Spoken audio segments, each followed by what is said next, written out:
Quand on a acheté ce sèche-linge, le vendeur nous a dit il est équipé d'une pompe à chaleur, ça consomme beaucoup moins d'électricité. Avec la petite frigoriste, on a décidé de le démonter pour voir comment ça marche vraiment.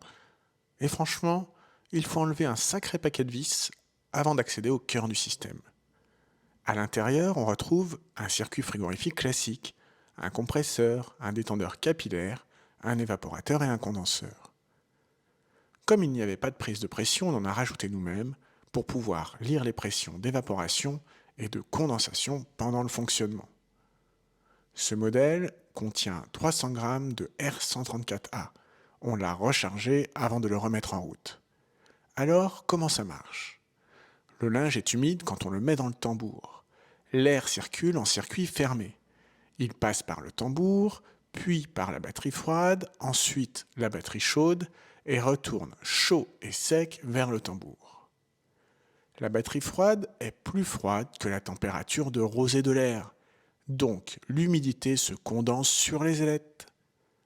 L'air qui sort du tambour est à 50 degrés et contient 100% d'humidité, soit environ 80 grammes d'eau par mètre cube d'air. En passant par l'évaporateur, il est refroidi à 20 degrés. À cette température, l'air ne peut contenir que 20 grammes d'eau par mètre cube d'air. Donc, 60 grammes d'eau sont piégés dans la batterie.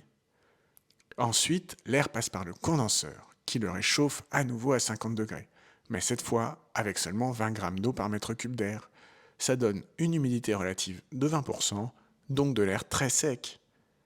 Cet air retourne dans le tambour, il capte l'humidité du linge, et le cycle continue jusqu'à ce que le linge soit sec.